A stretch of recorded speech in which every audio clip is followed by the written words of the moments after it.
How Wearisome Eternity. Colin Drumm reviews McKenzie Wark's latest book. Capital is Dead, Is This Something Worse? Verso Books, October 2019.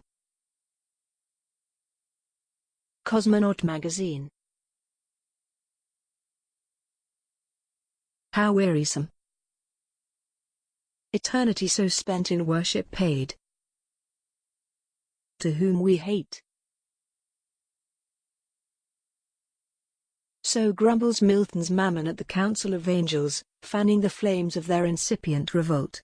Even the failure of rebellion must, surely, be preferable to the indignity of mouthing endless praises to an enemy who holds us in subjection, so why not throw the dice? To play the part of Mammon at the council of Marxists is a task that only an especially brave or reckless individual could take up. But that is exactly what McKenzie Wark, in her new offering from Verso, has done. Capital is Dead, Is This Something Worse?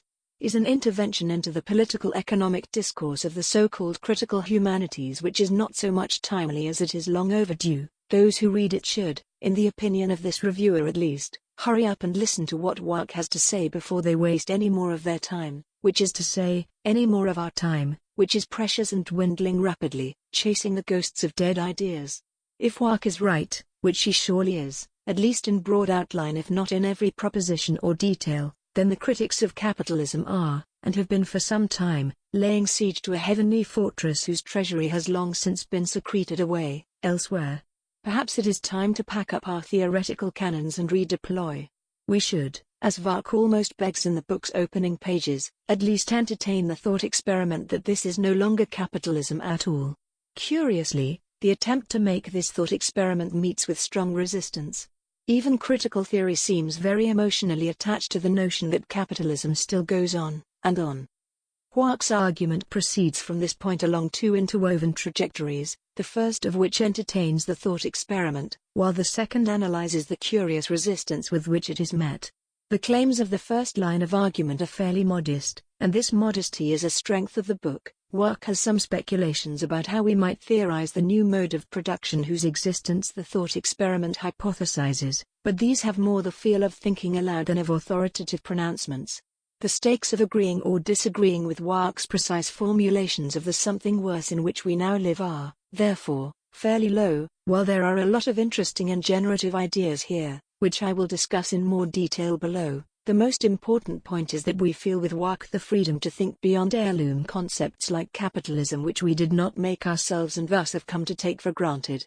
If we begin to think in this way, if we burn the inheritance of our received ideas and strike out into the future without them, then we will surely be told by some professor who has tenure that Marx already explained everything in some obscure footnote in Volume 2 of Capital and that we should read the distinguished professor's very long exegesis of it. But what if we just don't?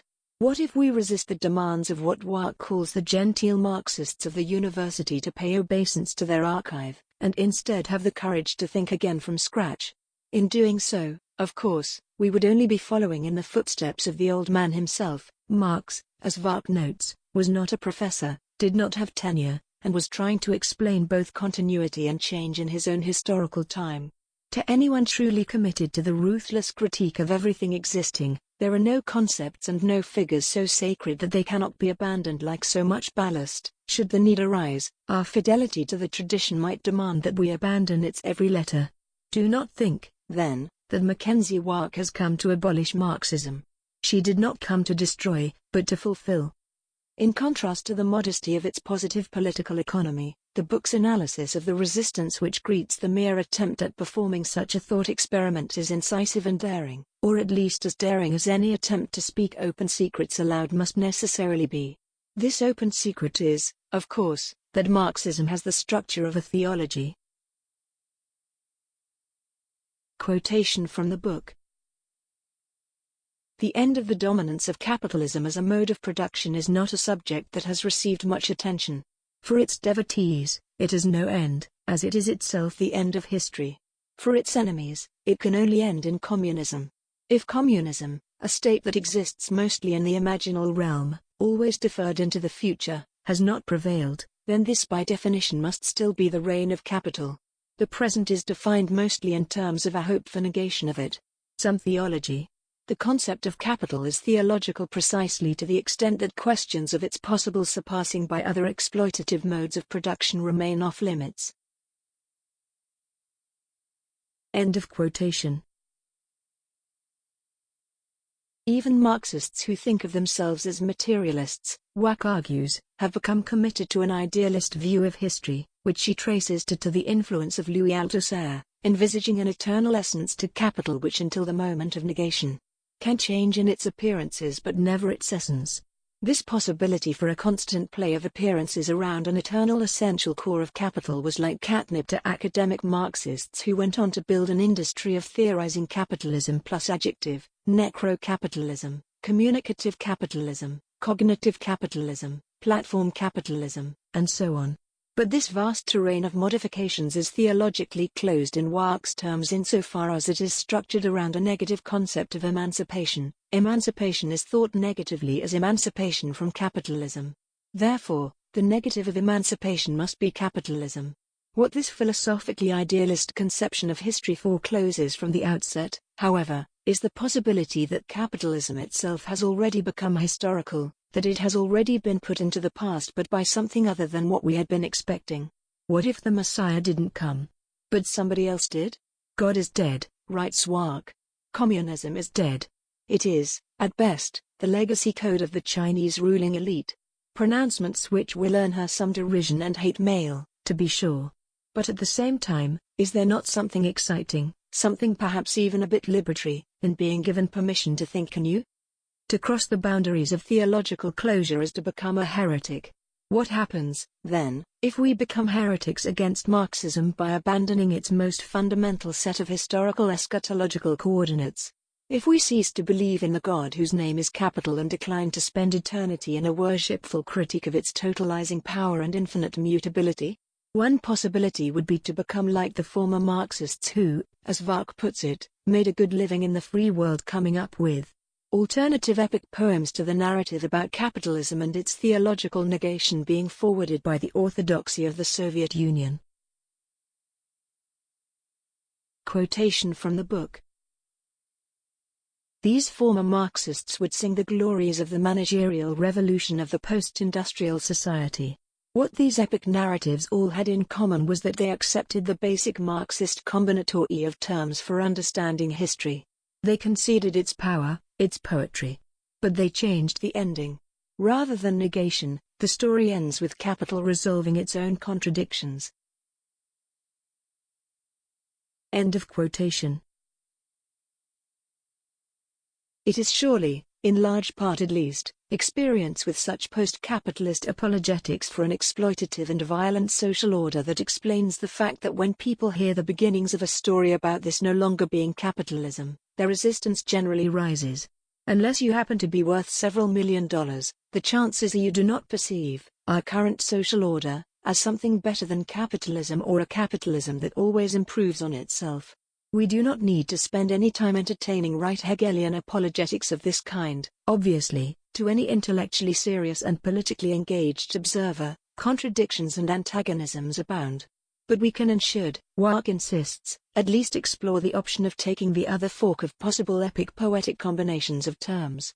Instead of the line that this is not capitalism, it's better, what if we explored the line that this is not capitalism, but worse? We would then find ourselves within the conceptual terrain of an atheism against the god of capital, a pessimism against the optimism of Cold War revisionists, and an a-communism against the messianic expectations of the thesis according to which anything that is not yet communism must still be capitalism. Once we have become willing to entertain the possibility of such a heresy, what is there to say about its content? What would our new pessimistic political economy look like? Wark's basic thesis is that the late 20th century marked the emergence of a new mode of production, coexisting alongside others, whose constitutive class antagonism centers not around control of the means of production but around control of the infrastructure on which information is rooted, whether through time or space, which Wark calls the vector. Marx theorized a mode of production based around the accumulation of assets in the form of fixed capital, or machines, the exclusive control of which gave the owner access to an arbitrage play between what Marx called price and cost price, or the difference between the average socially necessary labor required to produce a commodity and the actual labor costs of particular producers, who might be able to lower their cost price below the general market price by investing in machines that gave their production process a technological, by which Marx meant, axiomatically, a labor-saving advantage. This depends upon the assumption that all instances of a given commodity are identical and substitutable for one another. The argument depends upon the claim that all commodities of a given kind must sell at the same price. A nail is a nail is a nail. What a worker produces, when they produce a commodity, is something that is characterized at an ontological level by absolute identity. The workplace nightmare of the worker, as Wark puts it, is having to make the same thing, over and over, against the pressure of the clock. But things are different if we consider not capital but the vector, or the ability to manufacture, control, and exploit situations of information asymmetry. The informational economy, according to Wark, is marked not by an original scarcity which must be overcome by production, a lack of nails solved by the making of nails, but by an original abundance. Information wants to be free, but it is everywhere in chains. Information is no longer scarce, it is infinitely replicable, cheap to store, cheap to transmit, and yet the whole premise of the commodity is its scarcity. What Wark calls the vectoralist class must, therefore, in order to become the class that it is, develop the legal and technical protocols for making otherwise abundant information scarce. Part of this set of protocols, or what Wark at one point analogizes to the operating system upon which a regime of elite power and accumulation runs, is the legal apparatus of intellectual property, in which the key ontological dimension is not identity, as in the case of the commodity, but difference. The hacker class produces new information. But what is new information? It is whatever intellectual property law recognizes as new. The workplace nightmare of the hacker is to produce different things, over and over, against the pressure of the clock. This new mode of production, Wark's thought experiment speculates, has given rise to a new owning class, the vectoralists, who have subordinated the industrialists in the same way that the industrialists subordinated the feudal landlords, and has done so by means of their ability to exploit the hacker class's production of new information. Wark's point is not that the hacker class should replace Marx's industrial proletariat in its role as the protagonist of history. She does not claim, at any point in the text, that the hacker class carries with it any inherent revolutionary potential. Her point is merely that it exists, and that we might have some good theoretical reasons to believe that what we are looking at is a system quite qualitatively distinct from that which our tradition has been in the habit of theorizing. While capital, Wark points out, theorizes an ideal type system with two classes, in his political writings it is clear that he understands social formations as hybrids of combined and overlapping modes of production. So here I'm simply taking my cue from the political writings and thinking a matrix of 6 classes, 3 ruling and 3 subordinate. Wark's sketch of a theory of political economy entails 3 dimensions of antagonism which are really 3 different ontologies of labor, where the farmer grows crops through a seasonal cycle and the worker stamps out repetitive units of commodities. The hacker has to use their time in a different way, to turn the same old information into new. Each of these ontologies of labor can be seen as producing its own, qualitatively distinct class antagonism, around which form multiple and socially distinct owning classes, landlords, capitalists, and vectoralists, respectively. Wark locates the historical rise of the vectoralist class in the crisis of the 70s, when the technological development of a vast, global infrastructure in which information enabled the control of flows of money, machines, resources, and labor formed the material basis for the process generally known as neoliberalization to globalize banking and build vast international supply chains to combine components of a manufacturing process from all over the world. The development, Wark suggests, marked a transformation by which the state form of the former East prevailed in the former West. The vector is not just a means of transforming production. It is also a way of transforming state power. The new model worldwide uses the vector to realize the dreams of the KGB of old. With this transformation, Wark intones, we now find ourselves in a West which has become a former West, our economy transformed by the rise of the vector and its owners into something that is no longer capitalism, but worse. To the vector the spoils. Whatever one thinks of the precise details of Wark's positive argument, The fact that it is presented as a mere thought experiment, in a book of only 169 pages, tends to disarm any impulse to dismiss the book based on disagreement with any particular proposition. The story that Wark tells in the book is, for example, completely devoid of any attention to the macroeconomic and geopolitical context of the structural transformation of the 70s, in which she locates the rise of our new vectoralist oppressors, but at the end of the day, this simply does not matter. What does matter about the book is that she demonstrates the possibility, and indeed the immense value, in thinking aloud a possibility which we have thus far generally not permitted ourselves to think, that capitalism might be over even if communism didn't come. This is, as Wark correctly diagnoses, a theological problem, a conflict between heresy and orthodoxy, and such disputes are not known for their resolution through rational debate and elaboration of evidence. The real value of the book lies in the fact that those who have already found themselves thinking along similar lines might find in it the permission to think freely. Can we, as Wark exhorts us, unleash our inner punk rock goddesses and finally, at long last, relinquish Marx? Well, maybe. It's at least a possibility.